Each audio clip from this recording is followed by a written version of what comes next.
Hola, hola a todos, bienvenidos a este nuevo episodio del podcast Edupa, en donde hoy conversaremos frente a la pregunta de cómo aprenden los niños y vamos a dar algunas estrategias que facilitan ese aprendizaje. Bienvenidos a este espacio, mi nombre es Daniela Castillo, soy licenciada en Educación Popular, pedagoga, amante al mundo de la infancia y la educación, pero también soy esposa, soy mamá. Así que bienvenidos a este espacio. Para este episodio vamos a contar con la compañera Silvia Pérez, psicóloga apasionada de la literatura y mucho más. Así que si a ti te gusta también este tema, escúchanos, quédate y bienvenido. Mucho gusto, Silvia Pérez. Preséntate para aquellos que hoy es la primera vez que te escuchan. Por la invitación. Sí, Silvia Pérez, como dices tú, de profesión psicóloga, mujer apasionada, soñadora, mamá de Daniel, rol que me ha transformado profundamente y bueno, contenta de poder compartir hoy un poquito de mi experiencia, sobre todo como mamá, creo, más que como profesional, pero que pues ojalá esto que compartamos hoy pueda aportar a las vidas de las personas que nos puedan escuchar. Muchas gracias. Y para hablar de cómo aprenden los niños y responder a esta pregunta, para contextualizar un poco, vamos a enfocarnos un tanto de el aprendizaje, ¿no? Y el aprendizaje desde un enfoque muy particular, desde la educación alternativa, porque sí que tiene unos enfoques diferentes según desde donde se mire, pero hoy vamos a hablar de la educación, del aprendizaje desde la pedagogía alternativa que conocemos hoy. Y bueno, estamos aquí para escucharnos, para complementarnos y podemos empezar, Silvia. Desde la educación alternativa, pues surge como una contraposición a la educación tradicional. Y no solamente del lugar como docentes o como pedagogos o como personas que trabajamos en el ámbito educativo en diferentes lugares, sino también como papás, mamás, abuelos, tías, como esos adultos que acompañamos a los niños y las niñas desde diferentes roles, ¿sí? Porque los niños y las niñas están a nuestro alrededor todo el tiempo y o nos decidimos relacionarnos con ellos o no, pero igual ellos están allí siempre. Entonces, la educación alternativa como algo diferente a la tradicional, lo primero como el rol del adulto, ¿sí? Sea desde el rol familiar, sea desde pues desde un lugar educativo, en un espacio educativo, como ese adulto que comparte con los niños, aprende de los niños, escucha a los niños, es muy distinto a lo tradicional, que es el adulto que manda, que exige, que dice lo que se debe hacer e impone, ¿sí? Que eso es muy distinto al adulto desde la educación alternativa, y es desde ese adulto que también le da esa voz a ese niño y a esa niña. Entonces ahí tiene todo que ver la concepción que tenemos de niño o de niña.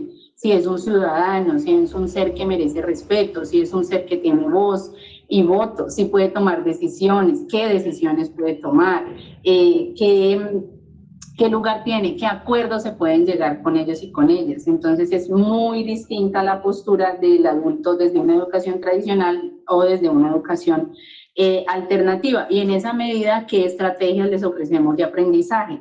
¿Sí? Inclusive, como reitero, desde el hogar, desde ese rol familiar también, a veces no necesitamos solamente o no esperar como que solamente ese rol de educación sea del docente, de esa persona que está en un espacio educativo y a quien dejamos, ¿sí? O sea, dejamos a nuestros hijos allí, dejamos a cargo, sí, que no que todos los adultos que estamos, inclusive en un parque, sí, o sea, en un lugar público, en un museo, en una biblioteca, en el lugar que estemos, cuál es esa relación que se establece con los niños y esas niñas, y qué estrategias, qué pedagogía, qué actividades, qué proponemos desde ese lugar. Entonces, creo que ahí, resumiéndolo muy rápidamente, creo que ese rol de adulto y ese lugar del niño y de la niña es fundamental y es supremamente distinto.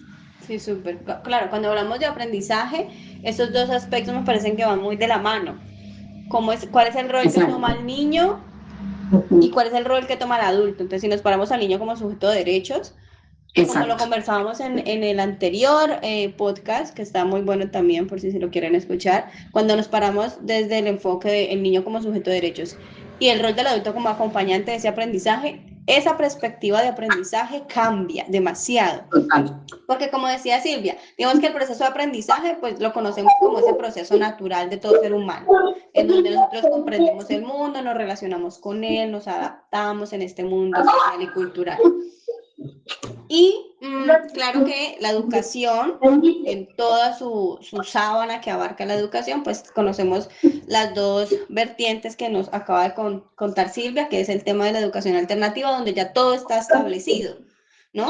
Horarios definidos, evaluaciones, contenidos, formas concretas de enseñar. Y desde la educación alternativa, claro, el aprendizaje ocurre en cualquier espacio.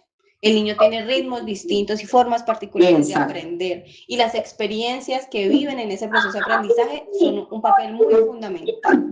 Desde las pedagogías, digamos, alternativas, el aprendizaje se entiende no solo como adquirir conocimientos de que, incluso desde aprender a cambiar, yo qué sé, la cama, matemáticas, dejar los pañales, bueno, el aprendizaje todo su esplendor, no solamente como adquirir conocimientos concretos, sino también como el aprendizaje como un proceso más humano y más integral, en donde se reconoce lo que nos comentaba Silvia, al niño, a la familia, a su contexto, a sus emociones, a sus necesidades reales. Entonces, eso es súper, súper necesario, este enfoque del aprendizaje para poder contestar cómo aprenden los niños, ¿no?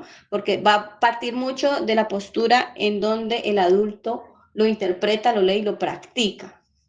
Pero ahora sí, como nuestro, digamos que cerebro entiende más, incluso desde lo negativo, cuando nos contestamos al no, y los niños, que es la frase que más se aprenden rapidísimo, no mamá, no. Vamos a conversar esto de cómo no acompañar ese aprendizaje en los niños, ¿no? ¿Qué dirías de cómo no acompañamos este proceso de aprendizaje para no dificultarlo tanto a los niños?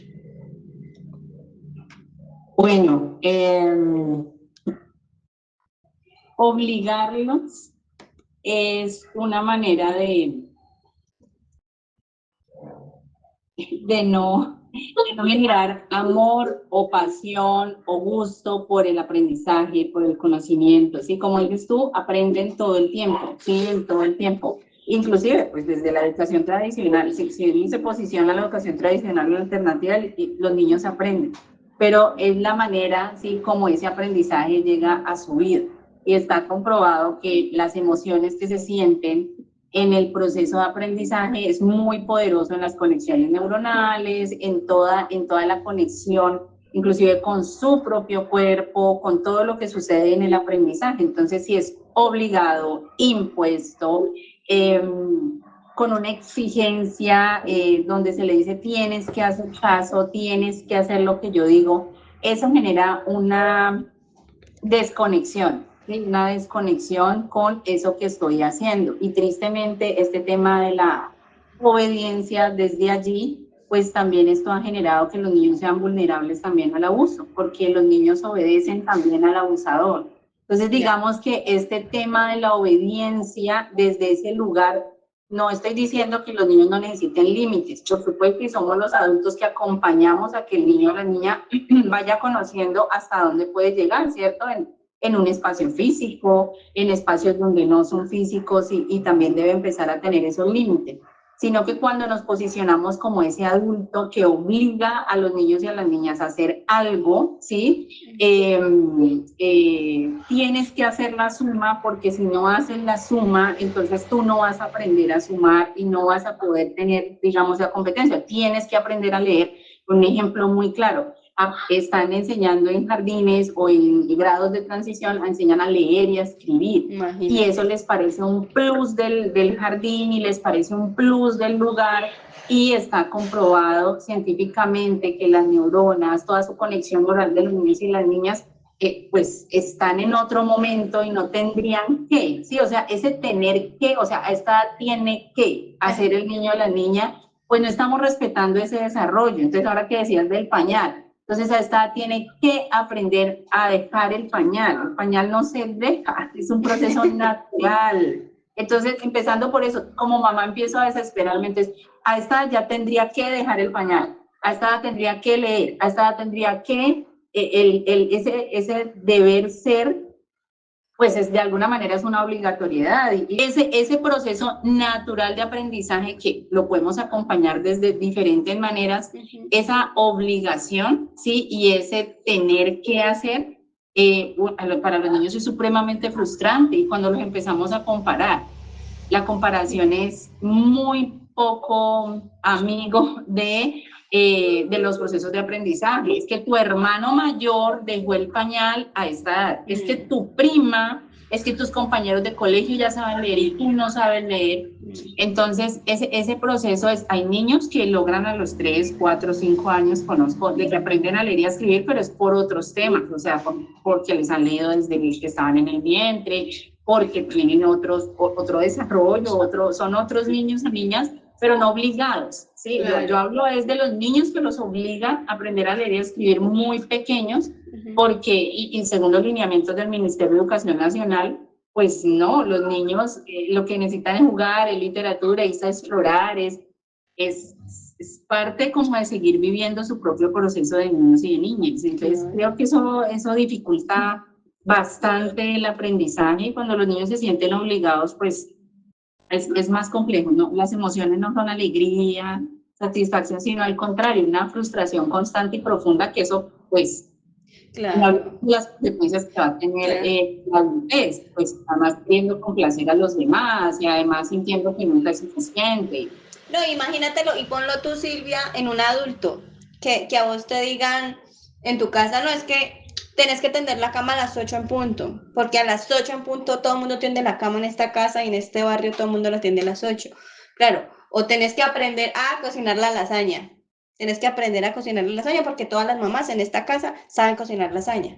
Entonces, si a mí no me gusta la lasaña, prefiero un sancocho de gallina, pues entonces, claro, ahí, digamos, lo que vos decís es me parece súper apropiado porque, claro, cuando obligamos al niño a aprender, eso inmediatamente, o sea, digamos que gracias a Dios está toda la neuroeducación, todos los principios de la neurología aplicados a la educación, donde nos pueden decir que, claro, cuando hay una obligatoriedad o cuando un niño está emocionalmente desbordado a partir de la educación, el sistema emocional del niño está alterado y se cierra completamente. O sea, cuando hay miedo, cuando hay estrés, cuando hay tristeza, cuando hay inseguridad, el cerebro lo que hace es cerrarse porque no estoy en disposición de aprender, no estoy en disposición de escuchar, de preguntar, no estoy en disposición de nada, porque lo que estoy haciendo es como, me estoy creando un mecanismo de defensa aquí porque algo afuera de mí está tratando de hacer algo que no quiero. Entonces, eso bloquea completamente este sistema límbico que tenemos por acá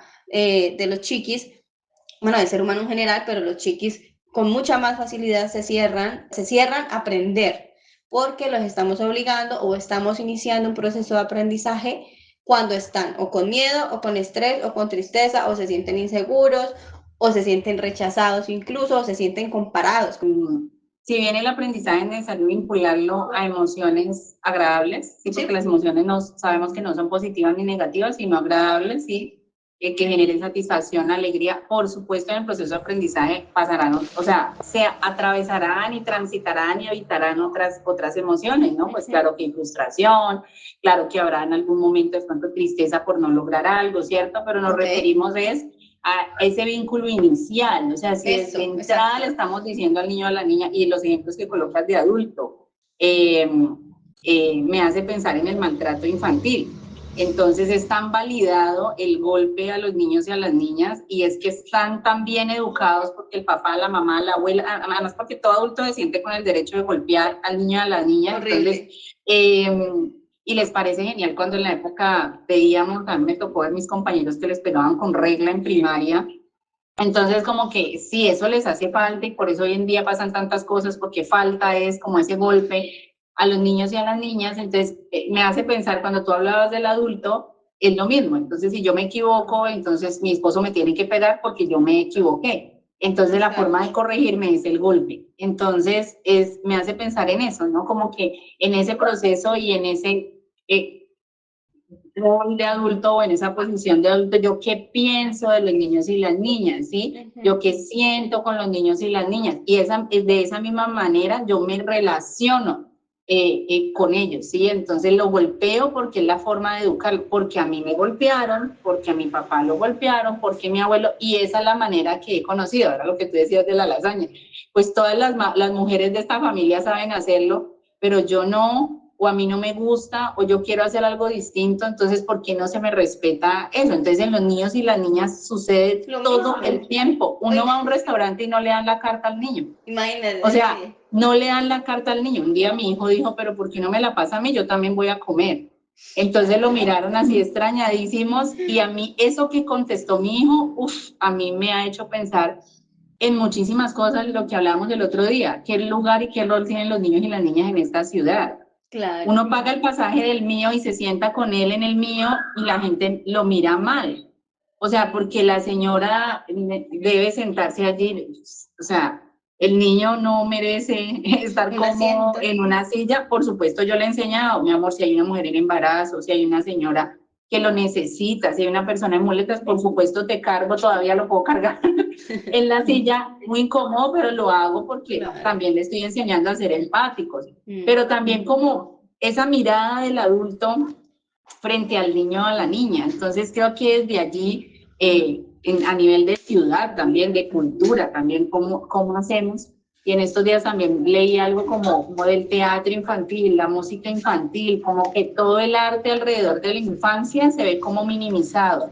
Entonces, como tan poco valorado, y decían, bueno, si es que el arte infantil es lo que hace que genere adultos artistas, que es lo que hace que mueva la industria artística después, es lo que, si no generamos esto artístico de los niños, entonces a veces se ve la literatura infantil, por ejemplo. Entonces infantil es solo para los niños, o sea, no le leas a los jóvenes, no le leas a los adultos, porque es que eso es solo de niños, entonces eso solamente es para los niños, entonces lo infantil lo hemos minimizado, y a pesar de que ha cambiado pues, durante tantos años, y como decías ahora, la neurociencia es maravillosa para reconocer también todo lo que se puede potenciar ese cerebro y ese ser, pero que ellos se puedan construir como seres, como ellos. Entonces no tiene que ser igual a su papá, no tiene que ser igual a su mamá, no tiene que ser igual, no, es él o es ella que se está construyendo, y nosotros somos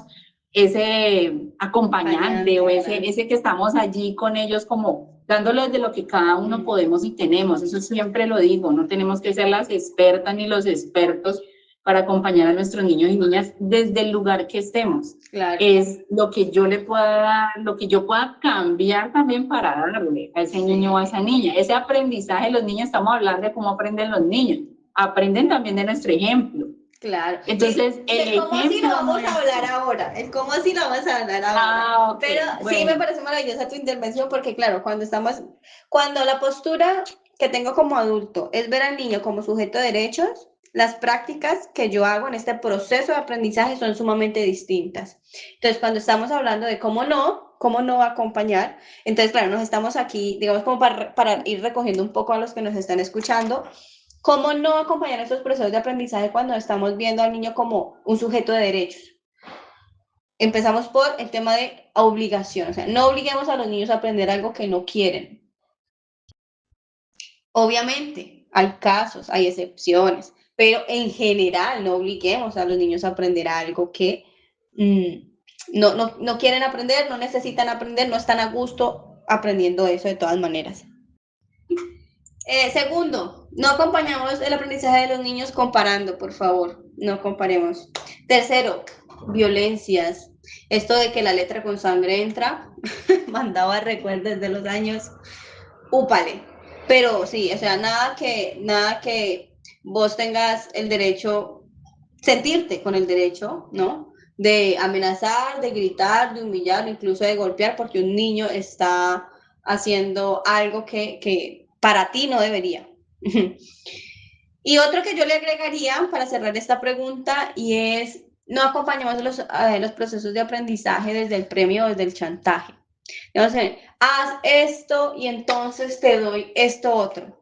O sea, eso así, cuando yo digo un sujeto de derechos, yo estoy refiriéndome al niño como un ser que puede tomar decisiones y puede hacer algo por gusto, por placer, y estoy siendo genuina y verdadera y le estoy diciendo la verdad. O sea, pongamos un ejemplo de natación. ¿No quieres ir a la clase de natación? Ok, bueno, negociemos la clase de natación, pero no, vamos a la clase de natación y luego te compro un helado, por ejemplo. O haz la suma, la resta, la multiplicación y luego compramos una hamburguesa. O si no haces esto, te quedas sin recreo, que es lo típico en el colegio, que es terrible, ¿no? Entonces, claro, cuando yo estoy acompañando ese proceso de aprendizaje desde el premio, desde el chantaje, estoy manipulando al niño. Entonces no estás considerando al niño como un sujeto de derechos, porque es como un adulto. Yo decirle a mi esposo, ve, cielo, por favor, trápiame la sala porque o si no, no vamos al cine el domingo. O yo qué sé, cualquier otro tema. O sea, cuando vos querés considerar que si lo que vos estás haciendo con tu niño en el proceso de aprendizaje está bien o no, digamos que a mí me gusta mucho preguntarte a vos, yo lo haría con un adulto, o sea, lo haría con mi esposo, lo haría con mi mamá, con mi tío, con mi primo, con X o Y. Entonces, cuando vos digas, no, yo con el adulto no lo haría, entonces por ahí no va la cosa. Pero bueno, para cerrar esto, la obligación, la comparación, las violencias, los premios o los chantajes. ¿Algo ahí para cerrar? Total, sí, total, muy importante y es muy común el chantaje, el premio o castigo y usualmente más el castigo, ¿no? Sobre todo el castigo frente al aprendizaje y todo el tiempo están aprendiendo algo, por supuesto, pero también en las relaciones humanas. Entonces ellos luego lo van a hacer con los hermanos, con los amigos, con los compañeros. Yo dice, pero tan raro, ¿por qué lo haces? Que no entiendo. Y lo que tú dices, pensemos si yo al adulto se lo haría. O sea, si yo al adulto no le pego, ¿por qué se lo hago al niño? Si yo al adulto no lo chantajeo, y es cierto. Entonces, ahí es donde llegan, y pues ahorita vamos a hablar del tema, o sea, los acuerdos, pero también como, y eso genera más retos para nosotros como adultos, porque como a nosotros nos enseñaron con premios y castigos, cuando somos mamás o papás o tíos o tías, o sea, ahí nos genera, si quiero hacerlo diferente, ajá, explíqueme cómo. Porque eso es un gran reto. Desaprenda como adulto, Dios mío. Exacto, porque el premio y el castigo es lo más automático, o sea, nos sale, eso natural. Eso no necesita aprender, no necesita cursos, no necesita nada. Eso sale automáticamente porque eso lo tenemos, ¿sí? Porque lo hemos aprendido. Entonces, ¿cómo generar al contrario? O sea, ¿cómo no hacerlo de esa manera? Claro. Y cómo lograr que entiendan para qué logran o para qué es necesario que tiendan una cama, o para qué es necesario que se cepillen los dientes, que es la historia de todas las mamás, de los cepillados de dientes, de irse a dormir, parece que nunca quisieran dormir, parece que no se cansaran jamás, uno dice, pero por Dios, ¿qué hago? Y empiezo a manipular, duérmete, porque sí, si no mañana... ¿de dónde le saco las pilas? Ajá, exacto, sí, una de mis esposos decía, ¿de dónde le saco las pilas, por Dios? Entonces, claro, como ya me canso, y obviamente también es, o sea, tampoco vamos a decir que somos perfectas, en algún momento hemos caído, pero también somos, sí, claro, o sea, no podemos decir porque estamos en el proceso de aprendizaje y mientras aprendemos, pues nos equivocamos. Pero también como en nuestro cansancio, estamos agotadas por la noche o nuestros esposos y llega la noche y entonces no quieren y uno trata de ser asertivo y uno trata y hay momentos en que sí, entonces se genera pues es lo que no queremos, pero lo importante es que estamos generando conciencia en nosotros mismos, en las personas que están a nuestro alrededor, como tratar de, bueno, lo hice, pero estamos buscando otras maneras, otras formas de no caer en el premio y en el castigo, porque la vida es así, yo no trabajo para que me premien. Claro. Y la vida no funciona así, o sea, no es así, no funciona para tener premio y castigo, son consecuencias de mis decisiones. Exacto, pero consecuencias naturales. Si usted quiere desaprender y está escuchando eso y quiere desaprender, pues siga escuchando que ya vamos a hablar de todo lo contrario de lo que estamos hablando, y es qué experiencias cotidianas ayudan más entonces en este desarrollo y procesos de aprendizaje en los niños. Hay muchas más, digamos que si anteriormente hablábamos de algunas maneras en las que podemos dificultar ese aprendizaje, pues ahora vamos a mencionar algunas experiencias cotidianas que sí favorecen bastante el desarrollo del aprendizaje en los niños. Y aquí estamos hablando de manera general en escuela, en casa, en centros educativos, de manera muy general, y pueden haber muchísimas más, ¿no? Nosotros aquí vamos a comentar algunas, pero hay muchísimas más y todas muy maravillosas, claro, cuando partimos de el niño como sujeto de derechos, pero bueno, vamos a conversar de algunas. Voy a empezar por el juego, que me encanta mucho el tema, y eso es básico. Incluso desde el Ministerio pues, de Educación, todo el reglamento y toda la guía que hay para acompañar el proceso de los niños, la primera es el juego.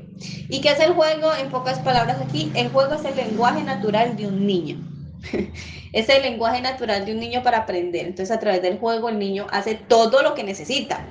Experimenta, imagina, resuelve problemas, se comunica, comprende el mundo y muchas más. Entonces, el juego como un lenguaje natural del niño en el aprendizaje. Si usted quiere, digamos, abordar un tema X con su hijo, piénselo con el juego. Así sea un juego que involucre movimiento, que involucre diálogo, que involucre, incluso lo voy a decir así como musarañas. O sea, todo en el tema del juego sirve mucho, es una gran estrategia para poder iniciar, mantener y finalizar un proceso de aprendizaje. Usted mira en qué momento de ese proceso de que está enseñando lo involucra, ¿no? Me parece maravilloso. Dime tú otra gran idea, Silvia, de una buena estrategia. La literatura infantil es una de mis pasiones y siempre le agradezco a unas grandes amigas que me decían, ¿quieres conocer de literatura? Vete a las bibliotecas. Y somos unos afortunados en esta ciudad, tenemos muchas bibliotecas públicas, o sea, no nos cobran por entrar, no nos cobran por sacar la llave del saber y llevar los libros a la casa. A veces creemos que es imposible acceder y a veces es que no conocemos nuestra ciudad, tiene museos donde es muy económico entrar. Tenemos ahora Yagua, pues que el planetario, o sea, tenemos muchos lugares de ciudad, la biblioteca departamental, la biblioteca, hay muchos lugares públicos que a veces no conocemos, no nos damos también como la oportunidad de conocer y son lugares donde hay siempre actividades para los niños y siempre hay para primera infancia, para los más grandecitos, para la infancia, para los jóvenes, para nosotros los adultos también. Entonces, la literatura es una maravillosa oportunidad donde conocemos otros mundos, donde aprendemos. Yo he aprendido muchísimo sobre la literatura infantil, o sea, a partir de la literatura infantil, vocabulario nuevo. Hay personas que tristemente leen a los niños y omiten palabras que porque ellos no las entienden. Entonces, tiene que ver con la concepción de niño. Volvemos a esa concepción de niño. Lo creo un sujeto de derecho, lo creo un ser que nace y su cerebro está vacío y no tiene nada y yo se lo voy a llenar, sí, como a dar lo que no tiene y le falta, porque lo vemos como un ser de carencia también. Cuando los niños son sabios, supremamente sabios, si escucháramos más lo que les gusta, esa capacidad de sorpresa. Los niños tienen algo maravilloso y es como se sorprenden cada vez que ven algo nuevo o algo que no es nuevo, es esa sorpresa, por ejemplo, que nos falta tanto a los adultos. Y la literatura nos permite, la literatura de excelente calidad, y ahí sí hay una enorme diferencia entre los libros que tienen un vocabulario muy escueto, unas ilustraciones no son ni ilustraciones, no hay una historia real que se esté contando, una historia pues como con todo lo que requiere, y las bibliotecas nos ayudan a eso también, como a conocer autores maravillosos, ilustradores colombianos, hay muchos, Ibarra Cola, María Lou, bueno, tenemos muchísimos autores colombianos, latinoamericanos, europeos que hace muchos años ven al niño de una manera distinta. Y de hecho las versiones de Caperucita Roja, otras que se han creado en la modernidad, pues ha sido porque pensaron que ese niño o esa niña también podía conocer una historia distinta al final feliz, y que todas las historias no terminan en un final feliz, y que los finales pueden ser múltiples, y que a través de la literatura podemos conocer otros mundos, no solo mundos ficticios, sino los otros mundos, otras ciudades, otros continentes, conocer los planetas. Bueno, todo se puede hablar a través de la literatura infantil. Entonces, es una enorme invitación. De verdad, conocer las bibliotecas nos llevan a conocer otras posibilidades, y que los niños pueden ampliar su vocabulario. Claro, nos encontramos con una palabra extraña, muchas veces para uno como adulto también.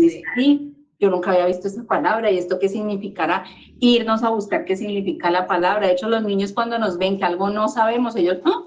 ¿No lo sabes? Porque creen que nosotros todos lo sabemos. Todos.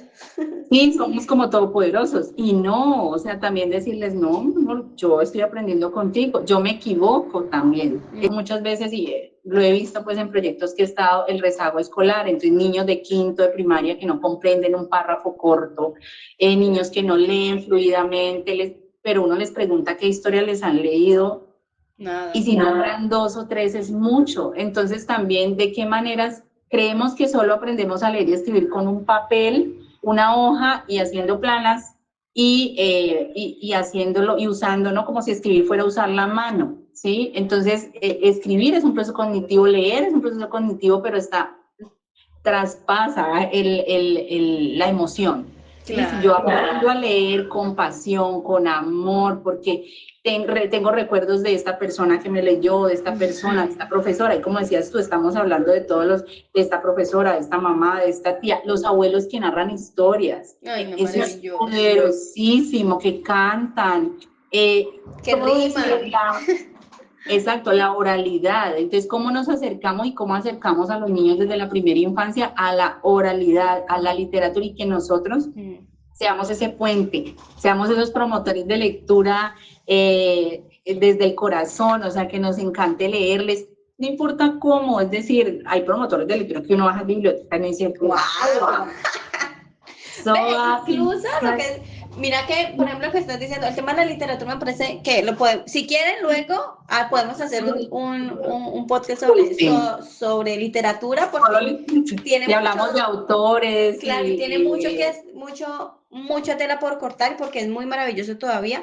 Y muchos de los mitos que se cree con el tema de la literatura, cuando uno dice, ay, ¿cómo hago, o cómo aprenden los niños? Respondiendo a esto, uno dice, el juego, ya lo tocamos. Bueno, el juego, pero, y el otro, la literatura. Y mucho mito que hay alrededor de esto, ay, es que eso es tan aburrido. Es que no se aburre con eso. Ay, él no entiende. Ay, eso coge el libro y lo tira para allá, para la porra. Entonces, cuando estamos diciendo que hay otras experiencias de la literatura infantil, otros escenarios donde, ay, a mí me da pereza leer usted como adulto, a la biblioteca, si usted tiene pequeños, sábado a las 11, biblioteca de Confandi, cuarto piso. Exacto. Bienvenida.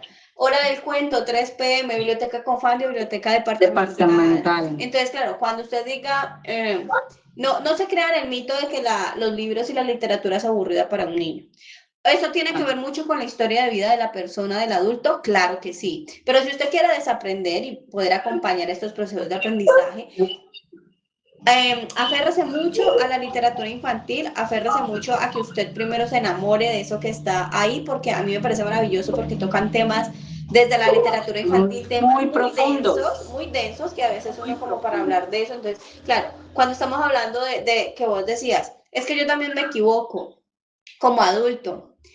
El tema de la literatura, si usted quiere desarrollar todo este tema del desarrollo socioemocional, hay muy buena literatura para abordar esto del desarrollo socioemocional. Hay muy buena literatura para dar esa capacidad de crear, de imaginar. Entonces, Se me ocurre que luego luego haremos, si Dios quiere, un episodio sobre la literatura porque tiene que ver mucho con el tono, con la historia, con el contenido, con la oportunidad, en qué momento le leo. Porque la literatura tiene un montón de ventajas. Claro, el vocabulario es uno, pero vemos que también fortalece mucho el desarrollo de las funciones ejecutivas, por ejemplo. Entonces, claro, el niño cuando lee y nosotros también ponemos en función lo que vos decías, la literatura, la lectura, la escritura pone en juego muchas capacidades cognitivas. Organizar el pensamiento, recordar, planifica, regula los impulsos. Por ejemplo, para darte un ejemplo que me parece maravilloso, a mi nena la ha acercado demasiado al tema de la literatura y uno lee cuentos con ella y con cualquier niño que le apasione el libro, un libro, y ese libro lo quiere leer 580 veces y sabe lo que va a pasar y lo quiere seguir leyendo. ¿Qué está haciendo su cerebro? Yo ya estoy anticipando, yo sé que sí, cuando voy a pasar la página, yo sé que hay ahí. Y si tú me cambias la historia, mamá, yo te voy a decir, no, mamá, eso no va ahí. ¿Qué está haciendo ahí? Eso es una función maravillosa. Recordar, planificar qué va ahí, organiza el pensamiento. Entonces, desde las funciones ejecutivas, desde el desarrollo socioemocional, desde la capacidad de crear, imaginar. Por ejemplo, cuando le estamos leyendo a un niño, ¿qué ves aquí? Yo que sé, un elefante, ¿no? Un libro de ¿Dónde está Matilda? Se llama, bueno. ¿Dónde está Matilda? ¿Dónde está Matilda? ¿Qué crees tú? ¿Dónde está Matilda? ¿Dónde está? Allá, acá, en el baño, en la casa, en el parque. Entonces, claro, toda esta experiencia de la literatura nos sirve mucho para fortalecer esos procesos de aprendizaje. No me voy a desglosar mucho más porque esto tiene un montón y el tema también me fascina, pero sí, amárrense de la literatura y del juego. La literatura y el juego, vean, 2+ para usted, lo que usted quiera enseñar. Buenísimo.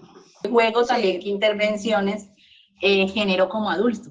Sí, a veces dejarlos jugar libremente, como que no hagas eso, no cojas eso, no te mojes, no. Entonces empezamos que no hagan, interrumpiendo ese juego todo el tiempo hasta que ellos pierden el hábito de su juego. Y lo mismo la literatura, volvemos a lo mismo, no los obliguemos. O sea, cuando los obligamos a leer, ellos pierden esa capacidad de enamorarse de la lectura, para aprender a leer, a escribir, a volverse es la manera, es encontrar el placer, el gusto, que les guste leer, que les guste jugar, que les guste, porque en esa medida van a lograr, y como adultos, lo que quieran, claro, y en la literatura, todos los procesos cognitivos que se dan, qué preguntas yo realizo, qué intervenciones, pero más allá de eso, digamos que sería un nivel más profundo desde lo educativo, es como mamá, como tío, como abuelo, esas narraciones. Tenemos muchos abuelos y abuelas que no saben leer y escribir, pero tienen unas historias maravillosas. Entonces, desde la oralidad también involucrémoslos, o sea, de qué manera esos abuelos o abuelas pueden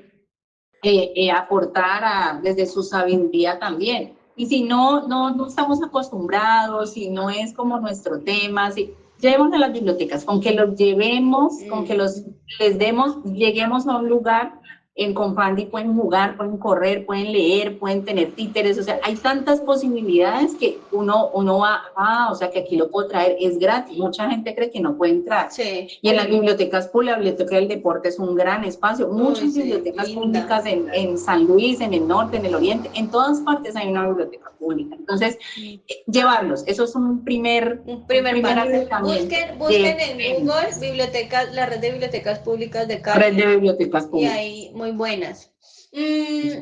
Bueno, es así. Cuando dijiste pueden correr, se me quedó ahí en el pensamiento cuando hablamos de movimiento. Si usted quiere acompañar ese proceso de aprendizaje, como si involucre movimiento en los niños. Independientemente de la edad. Mira que el movimiento es fundamental para la primera infancia, para la segunda infancia, para los adultos, incluso si uno como adulto no se mueve, bueno, tras de que luego queda como crocante. El cuerpo toma mucha energía, en serio.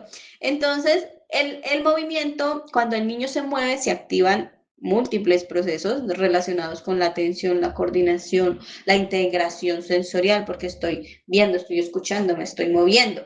Hay muchas conexiones para ese aprendizaje y tras de que van liberando dopamina, alegría, felicidad y demás, el movimiento puede hacer de un proceso de aprendizaje mucho más ameno también. Porque, por ejemplo, cuando los niños están, y el movimiento quiero hacer esta acotación porque los niños están, digamos, parémonos en el aprendizaje desde el enfoque de la escuela tradicional. Los chicos están 6 horas, si no estoy mal, 6 horas sentados en un escritorio. 6 horas sentados en una silla. Lo que salen es la media hora 30 minutos del descanso.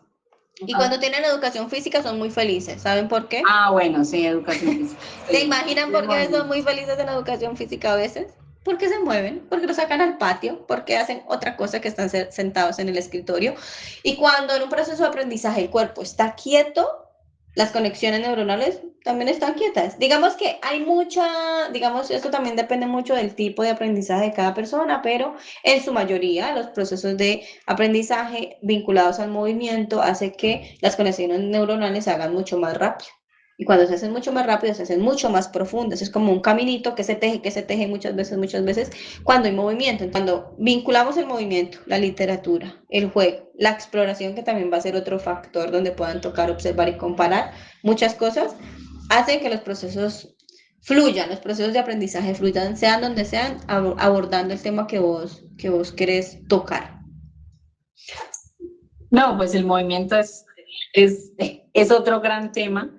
Y digamos desde los docentes, especialmente por ejemplo en el sector público donde tienen 38 estudiantes, 35, 40, o sea, son muchísimos, los lugares son muy pequeños, sí. Las sillas no son las más cómodas, o sea, hay un tema también de sistema. Bueno, o sea, eso es eso es otro tema también que es muy complejo. Sí, y que por supuesto necesitaría otros espacios o a nivel estructural también otro tipo sí, de concepciones de la educación para que sea de una manera distinta, porque esas realidades existen y hay familias que tienen su realidad, es llevarlo a un colegio público y esa es su realidad y eso es lo que pueden en ese momento y digamos que, claro, allí uno pensaría, pues entonces los niños nunca aprenden. Y claro, sí aprenden de otra manera, sí, por supuesto, pero digamos que en la medida de la posibilidad, sí, que no sea siempre o todo el tiempo esas 5 horas, sí, o 6 horas sentados, sino como también de otra manera la matemática puede mover el cuerpo un poquito, sí, el lenguaje, cómo puede generar un poquito de movimiento, o sea, en lo que sea posible dentro de esos espacios que son unas realidades, ¿sí? Y que son latentes, ¿sí? Entonces, en medio de ahí, como que chévere que los docentes pudieran también tener esa apertura, como, bueno, ¿cómo podemos movernos un poquito, ¿sí? De no estar allí. De hecho, hay muchos lugares donde los docentes hacen sus pausas activas, o donde hacen un poquitico de movimiento también, porque son realidades, pero en primera infancia, donde usualmente los espacios son un poco más grandes, donde los espacios están organizados de una manera diferente, inclusive en los grados de transición de las escuelas públicas. Los espacios de transición son distintos a los de grado primero, segundo, entonces como dentro de esas posibilidades el movimiento, ¿qué lugar tiene? Porque sí, lo que tú dices es totalmente cierto, es fundamental también en el aprendizaje. Yo creo que ya en la medida del podcast que estamos tocando, ya en esta conversación, ya hemos dicho varias cosas muy sencillas que pueden hacer las familias en la casa o fuera de casa para favorecer este proceso de aprendizaje sin llenar a los niños de tanta actividad, ¿no? Porque hay que tener un sano equilibrio en eso. Pero, por ejemplo, en estas, si alguno preguntara, bueno, ¿cómo aprenden los niños y qué cosas podemos hacer para que aprendan mejor? Pues vamos tejiendo aquí lo que hemos conversado, que una de ellas puede ser considerar las salidas que hemos dicho, consideren las salidas pedagógicas al menos una vez al mes a la biblioteca, una vez al mes, bueno, ya le hemos dicho dónde el tema de las bibliotecas, una vez al mes en el teatro, por ejemplo, con Fandi también ofrece obras de teatro familiar a los que están afiliados a la caja de compensación, muy económicas y a las que no, también resultan muy económicas. Cuesta 2.000 pesos. O sea, 2.000 pesos. 2.300. O sea, 2.000, 2.300 el adulto, el niño hasta los 12 años no paga y siempre hay una cada mes, hay conciertos infantiles, hay de verdad, hay que conocer, hay muchas posibilidades. Entonces, esa de considerar esas salidas pedagógicas, ¿cómo aprenden los niños? esta es una gran opción. Otra cosa que hemos dicho bastante es integrarlo en las actividades de la vida social y familiar. Intégrelo en su casa. Es que no solamente el aprendizaje es aprender matemáticas, aprender a leer, aprender dónde queda ubicado el río tal, dónde queda la capital de tal, este tipo de cosas que son necesarias y fundamentales para ciertas cosas en la vida, pero también intégrelo a las actividades de la vida familiar.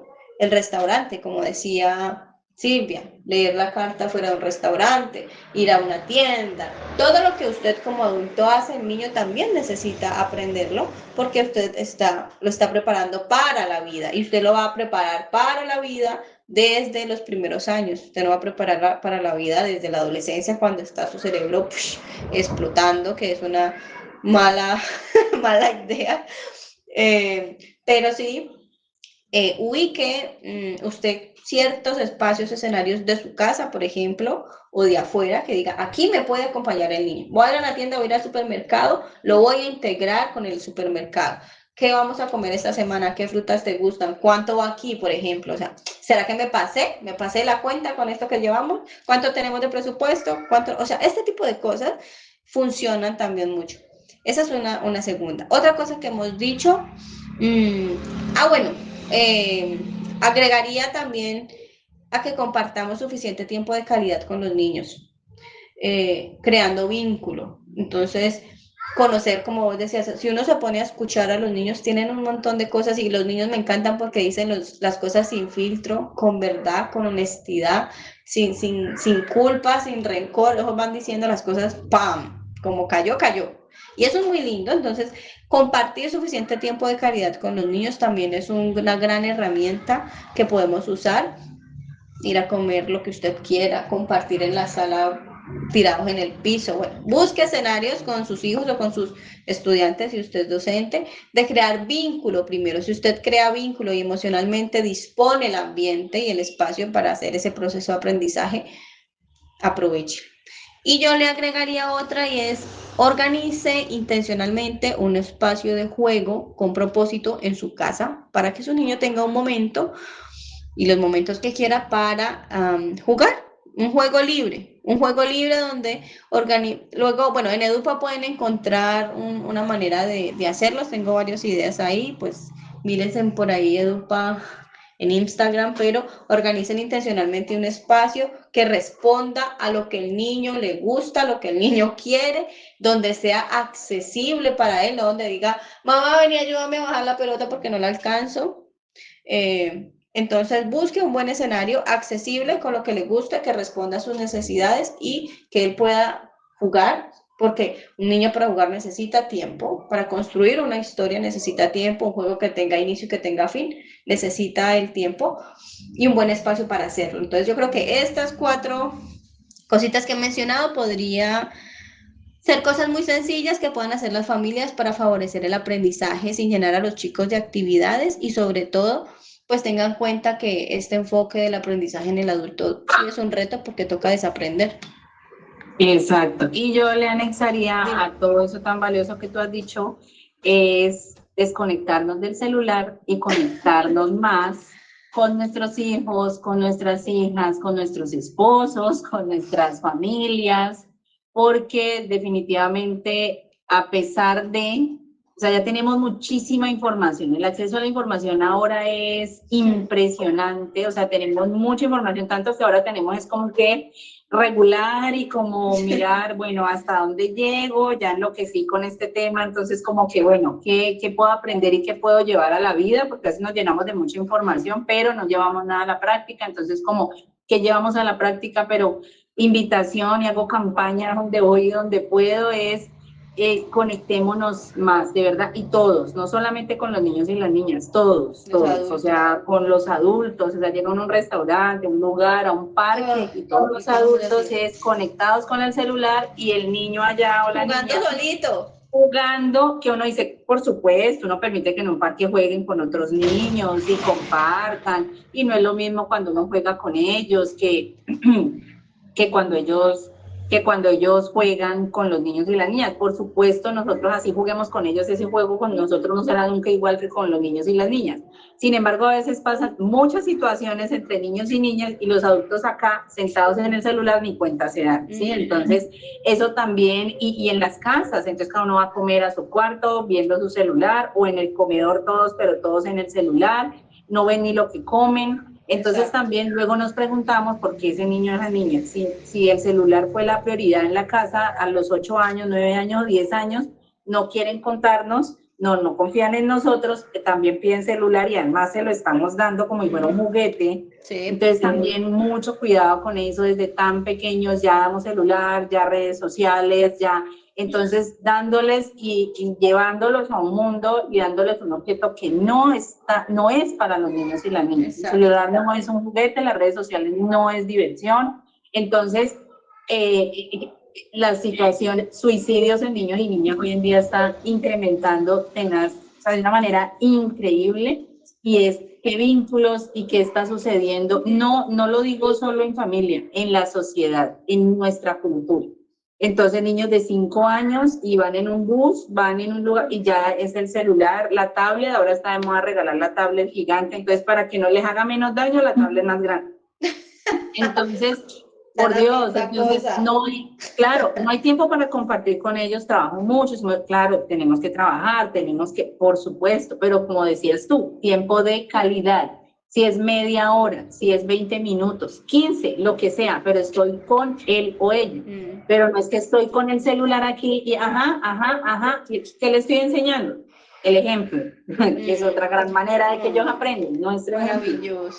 Entonces, cuando ellos tengan su celular y nos ignoren cuando nosotros le estemos pidiendo algo, entonces nos preguntamos por qué. Entonces, digamos que el tema del celular se está volviendo muy, tanto así que en los adultos y en los encuentros que yo realizo con adultos, ya empezamos con acuerdos y vamos a hacer acuerdos y qué vamos a hacer para lograr una atención plena, porque estamos entre adultos en un taller, en una capacitación, y uno creería que pues es obvio, no es obvio, se ha vuelto el tema de que estoy todo el tiempo en el celular, sentado aquí, o sea, mi presencia y mi cuerpo aquí, pero mi mente está en otro lado. Entonces, bueno, ¿qué hacemos con la atención plena? Se la pedimos a los niños, se la pedimos a los hijos, a los esposos, a las personas que están cerca. ¿Y nosotros qué hacemos cuando estamos con otros?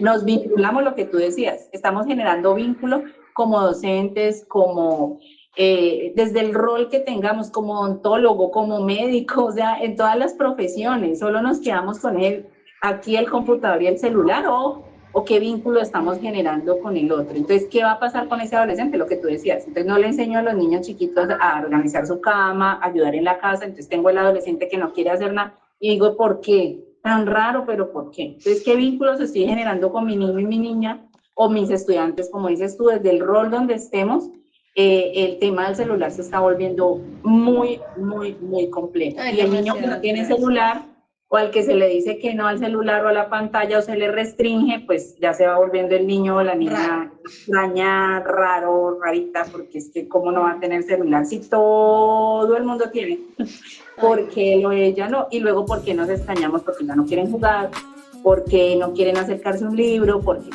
Claro. ¿Qué le estamos acercando? Y hoy en día todo el mundo tiene acceso a un celular. Eso que estás diciendo es muy valioso.